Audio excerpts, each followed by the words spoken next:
الحمد للہ رب العالمین والصلاة والسلام علی سید الانبیاء والمرسلین اما بعد فاعوذ باللہ من الشیطان الرجیم بسم اللہ الرحمن الرحیم ما آمنت قبلهم من قریۃ اہلکناها افہم یؤمنون صدق اللہ العظیم۔ ما آمنت قبلہم من قریۃ اہلکناها، ان سے پہلے کوئی بستی ایمان نہ لائی، اہلکناها ہم نے اسے ہلاک کر دیا۔ یہاں اللہ تعالیٰ اللہ جل مجدہ اپنی ایک سنت کو بیان فرما رہے ہیں کہ ہماری سنت یہ رہی ہے کہ اگر ہم کوئی نشانی کوئی معجزہ ان کے مطالبے پر انہیں دے دیتے ہیں اور پھر وہ بستی والے وہ قوم جو ہے وہ اگر ایمان نہیں لاتی تو اہلکناہا، تو پھر میری سنت یہ رہی ہے پھر میں انہیں ہلاک کر دیتا ہوں، انہیں تباہ و برباد کر کے رکھ دیتا ہوں۔ افہم یؤمنون، اللہ یہاں سوالیہ انداز میں اللہ فرماتے ہیں بتاؤ وہ ایمان لے کے آئے تھے جنہیں میں نے ان کے مطالبے پر وہ کہہ رہے تھے کہ اونٹنی کے سامنے چٹان جو ہے، سامنے پہاڑ جیسے اونٹنی نکلے، پھر وہ بچہ جنے، وہ دودھ بھی دے، سارے مطالبات جب میں نے انہیں یہ سارے مطالبات جو ہیں اس کے پورے کیے تو اونٹنی بھی انہوں نے اپنی آنکھوں کے سامنے پہاڑ سے نکلتی ہوئی دیکھی، اس نے بچہ بھی جنا، ہاں جی ساری نشانیاں دیکھ لیں، لیکن یہ بتاؤ اللہ تعالیٰ کفار سے مخاطب ہے کیا وہ ایمان لے آئے تھے؟ ایمان تو پھر وہ لے کے نہیں آئے۔ اب آپ کہتے ہیں کہ ہم ایمان لے کے آئیں گے اگر ہمارے جو مطلوبہ معجزہ ہے وہ دکھایا جائے، تو اللہ تعالیٰ ارشاد فرماتے ہیں میں اس سنت کو قائم اگر رکھوں گا تو پھر تمہارے ساتھ بھی وہی ہوگا۔ کیوں جی؟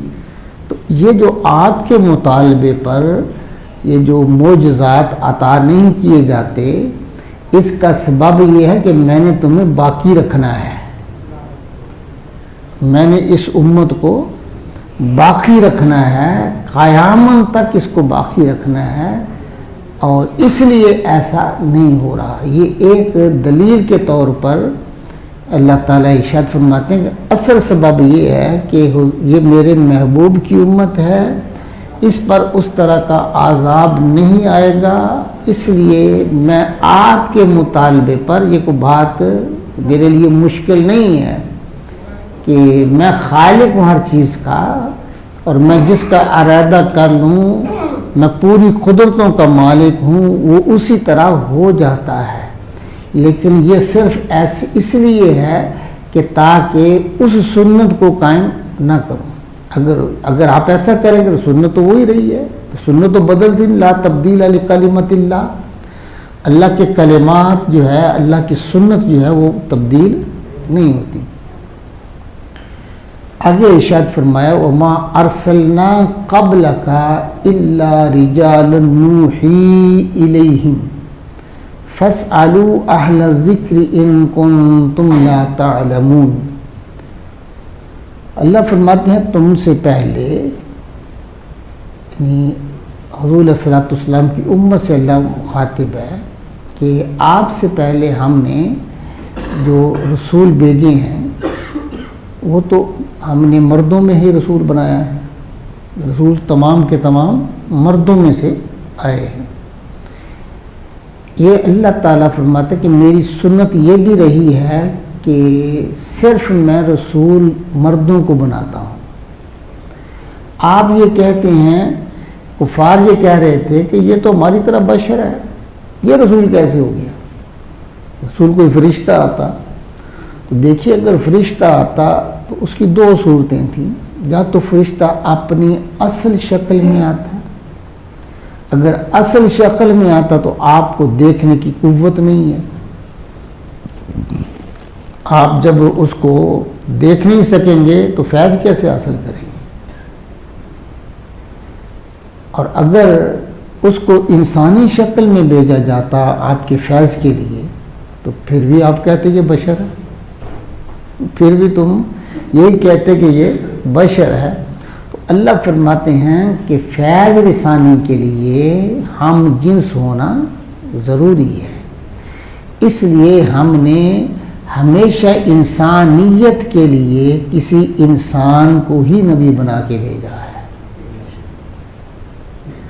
جب سے میں نے انسان کو پیدا کیا اور اس کی ہدایت کے لیے میں نے نبی جو ہے وہ نبوت صرف ہم نے مردوں کو عطا کی ہے، انسانوں کو عطا کی ہے، جن کی طرف ہم وحی کرتے ہیں۔ وما ارسلنا قبلک الا رجالا نوحی الیہم، وہی ہیں یعنی جن کی طرف ہم وحی کرتے ہیں۔ فاسألوا اہل الذکر، پوچھ لو علم والوں سے، اہل ذکر سے مراد اہل علم ہے۔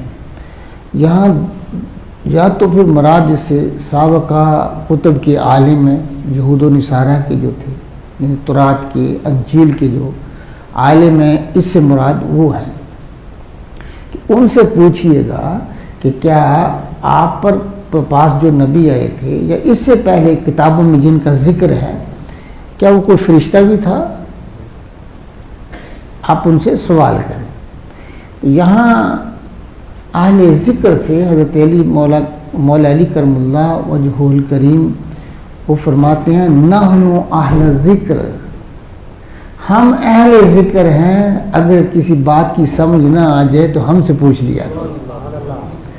تو یہاں اہل ذکر سے مراد حضور علیہ الصلوۃ والسلام کے جو صحابی علماء میں سے ہیں، اہل فکر میں سے ہیں، ہاں جی، اہل فقی ہیں، جو فقی قسم کے صحابہ ہیں، ان سے مراد وہ بھی ہیں کہ ان سے پوچھ لیجئے اگر کسی مسئلے کی سمجھ نہ آئے تو اہل علم کے پاس جایا کرو، ان کنتم لا تعلمون، اگر تمہیں علم نہ ہو، اگر علم نہ ہو تو پھر کہاں جاؤ؟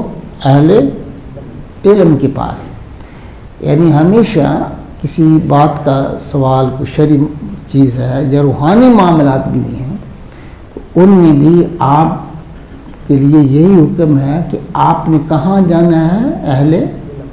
اہل علم کے پاس۔ یہ پتہ کرو کہ اس کے پاس علم ہے، ہاں جی، یہ نہیں ہے کہ جس کے پاس علم نہیں ہے اور وہ کسی گدی پہ بیٹھا ہوا ہے، ہم اپنے معاملات، دینی معاملات کو اس کے پاس لے کے جائیں گے، وہ تو خود گمراہ ہے، تمہیں بھی گمراہ کر دے گا، تمہیں بھی گمراہ کر دے گا۔ یا آپ نسبت دیکھیں کہ یہ اس کا خاندان کا تعلق کس سے ہے، یہاں اس کی بات نہیں ہے، اہل ذکر ہے، یعنی اہل علم کی بات ہو رہی ہے، سوال اس سے پوچھا جائے گا، آپ اپنے دینی معاملات کو اس کے پاس لے کے جائیں گے جس کے پاس علم ہے۔ نسبت کی بات نہیں ہے کہ اس کی نسبت کدھر ہے، نہیں، اس کے پاس علم ہو، اس کے پاس علم ہونا چاہیے، اور جو علم والا ہے وہ غلام بھی ہو، علم کی وجہ سے اللہ نے اس کے فوقیت عطا فرمائی ہے، وہ غلام بھی ہو لیکن اگر وہ علم والا ہے تو وہ صاحب عزت و شرف بھی ہے اور اپنے معاملات کو اسی کے پاس لے کے جایا جائے گا۔ وَمَا جَعَلْنَاهُمْ جَسَدًا لَا يَأْكُلُونَ الطَّعَامَ وَمَا كَانُوا خَالِدِينَ۔ اللہ فرماتے ہیں کہ ہم نے انہیں خالی بدن نہ بنایا کہ کھانا نہ کھائیں، یعنی ہم نے ان کے جسم کو یہ کیفیت نہیں دی ہے اور یہ حیات نہیں بخشی ہے جو نبی ہیں کہ آپ کہتے ہیں نہیں وہ ہماری طرح کھاتا پیتا ہے، یہ اعتراض کرتے تھے نا کہ یہ نبی کیسے ہو سکتا ہے، یہ ہماری طرح کھا رہا ہے، پی رہا ہے، ہماری طرح چل رہا ہے، پھر رہا ہے، ہاں جی، شادیاں بھی کر رہا ہے، اولادیں بھی پیدا کر رہا ہے. تو معاملات یہ ہمارے خاندان سے ہے, ہمارے قبائل میں سے, قبیلے سے ہے اس کا تعلق. ہاں جی, تو یہ اللہ تعالیٰ اس کا رد فرما رہے ہیں کہ ہم نے کب کہا ہے کہ نبی وہ ہوگا جو کھائے گا پیے گا نہیں. اس کا تعلق نبوت کا تعلق کھانے پینے سے تو نہیں ہے. ہاں جی, کہ جو نہیں کھائے گا وہ نبی ہوگا, ایسے نہیں ہے. اس کا تعلق تو خاص طور پر میری عطا سے ہے. میں جس کو چاہوں نبی بنا دوں, اور میں بناتا تب ہوں پہلے میں اس کے اندر وہ خاصیت رکھتا ہوں, میں وہ جوہر رکھتا ہوں. ہاں جی, جو نبوت کے لیے ضروری ہوتا ہے. ہاں جی, وہ میں رکھ کے پھر میں اس کو بنا دیتا ہوں. اور اس میں کوئی کھانے پینے والی تو بات ہی نہیں ہے کہ آپ اعتراض کریں یہ کھا رہے ہیں. ہاں جی, میں نے ان کا جسم بھی میں نے آپ کے جسم جیسا بنایا ہے, جس طرح آپ کے جسم کو کھانے کی ضرورت ہے, اسی لیے وہ بھی کھائیں گے تاکہ آپ کو کھانے کا سلیقہ آ جائے, تاکہ آپ کو کھانے کا سلیقہ آ جائے. لَقَدْ كَانَ لَكُمْ فِي رَسُولِ اللَّهِ أُسْوَةٌ حَسَنَةٌ, میں رسول کو تمہارے لیے بہترین نمونہ بنا کے بیچتا ہوں, تاکہ آپ نے کوئی بھی رہنمائی لینی ہے اس کی ذات سے لیں. آپ مجھے بتائیں گے آپ کو کس نے بتایا دائیں ہاتھ سے کھاؤ؟ کیوں جی, یہ آپ کو کس نے کہا کہ اپنے آگے سے کھاؤ؟ ہاں جی, یہ سب حضور علیہ الصلوۃ والسلام کے ارشادات ہیں نا. ہاں جی, اپنے پر ٹھنڈا کر کے کھاؤ. ہاں جی, گرم گرم نہ کھاؤ, دائیں ہاتھ سے پیو, پانی پینا 3 گھونٹ سے پیو, بیٹھ کے پیو. یہ سارے ہدایت کہاں سے آئی ہیں؟ یہ اللہ کے نبی نے ہی دی ہیں. اور ہم حضور کی پانی تو پینا ہوتا ہے, کیونکہ کھانا بھی آپ نے کھانا ہے, پانی بھی پینا, یہ آپ کی ضرورت ہے نا. لیکن اگر آپ کھا لیں گے پیٹ تو آپ کا بھر جائے گا. لیکن اگر آپ اس نیت سے کھائیں کہ میرا نبی اسی طرح کھاتا تھا, میرے نبی کی سنت اس طرح پینا ہے, تو وہ کھانا تو آپ کھائیں گے, وہ کھانا آپ کے لیے نور بھی بن جائے گا, آپ کے جسم کے لیے وہ نور اور شفا بھی بن جائے گا. تو یہ اللہ تعالیٰ ارشاد فرما رہے ہیں کہ ہم نے ان کو جسم جو دیا ہے اس طرح کا نہیں, وہ کھائے گا نہیں. ہاں جی, اور وہ ہمیشہ یہیں رہیں گے. جیسا کہ آپ ان کا یہ تھا کہ ان کا وصال بھی نہیں ہونا چاہیے, ہمیشہ رہنا چاہیے, ایسا نہیں ہے. اللہ فرماتے ہیں ہم نے ان کا جسم اس طرح نہیں بنایا. ثم صدقناهم الوعد فانجيناهم ومن نشاء واهلكنا المسرفين. اللہ فرماتے ہیں پھر ہم نے اپنا وعدہ انہیں سچا کر دکھایا. ہم نے اپنا وعدہ انہیں سچا کر دکھایا. فانجيناهم, تو ہم نے انہیں نجات دی. ومن نشاء, اور جس کو چاہی, جن کو چاہی.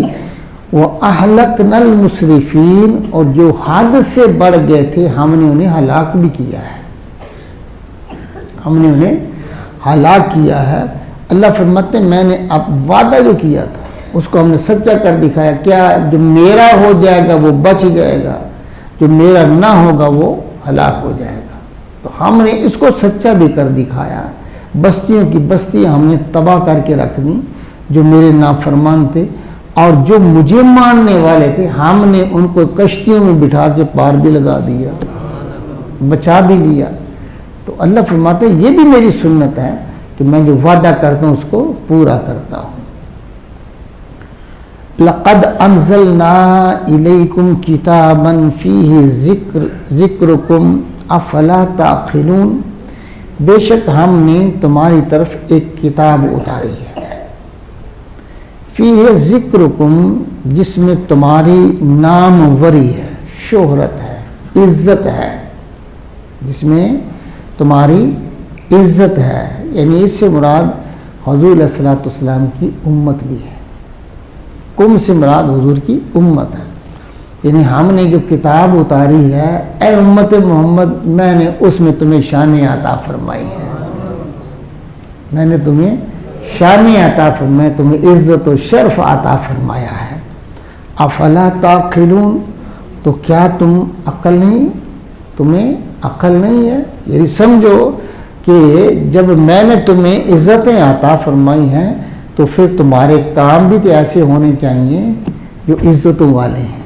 یہ آپ دیکھیں نا، جس کسی کو آپ کسی کو ترغیب دیں تو آپ کہتے ہیں نا آپ کتنے اچھے ہیں، آپ کتنے اچھے ہیں.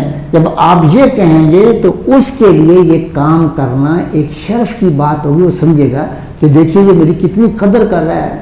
ہاں جی، وہ آپ کو اچھائی کی طرف بلائے گا اور ترغیب دے گا. تو یہ ایک طریقہ کار ہے. اللہ فرماتے ہیں دیکھو عقل کرو، تم کو تھوڑی شانوں والے ہو، میں نے اپنے قرآن میں تمہیں شان عطا فرمائی ہے.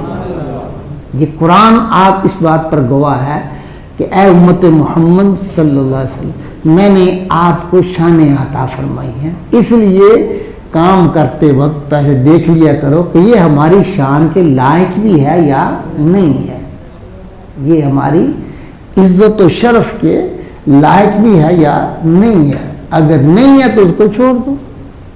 دیکھیے نا، بندے کو اپنے آپ کو گرانا تو نہیں چاہیے نا، اپنے آپ کو گرانا نہیں چاہیے، بلکہ اس کا ہر عمل اس کو ترقی دے. اور ترقی کیا ہے کہ وہ تمہیں اللہ کے قریب کر دے، دور نہ کرے. اگر آپ اس قرآن پر عمل کریں گے تو یہ کیا ہوگا، آپ کی روحانی ترقی ہوگی، آپ کو تقرب عطا فرمائے گا. اس کی وجہ سے تم اللہ کے قریب چلے جاؤ گے. اور جو بندہ اللہ کے قریب چلا جاتا ہے وہ ہر بلا سے محفوظ رہتا ہے. کیوں جی؟ ہر پریشانی سے محفوظ رہتا ہے. اور جو اس سے دور جائے، آپ اس کو جتنا چھوڑ دیں گے، جتنا دور چلے جائیں گے، یہ قرآن مجید سے جتنا ہٹ جائیں گے اتنا اللہ کی رحمتوں سے دور ہوتے چلے جائیں گے. اس لیے عقل اسی کا نام ہے کہ بندہ اپنے آپ کو پہچان لے، اور جو اپنے آپ کو پہچان لیتا ہے وہی رب کو پہچانتا ہے. وآخر دعوانا ان الحمدللہ رب العالمین. صلی علی سیدنا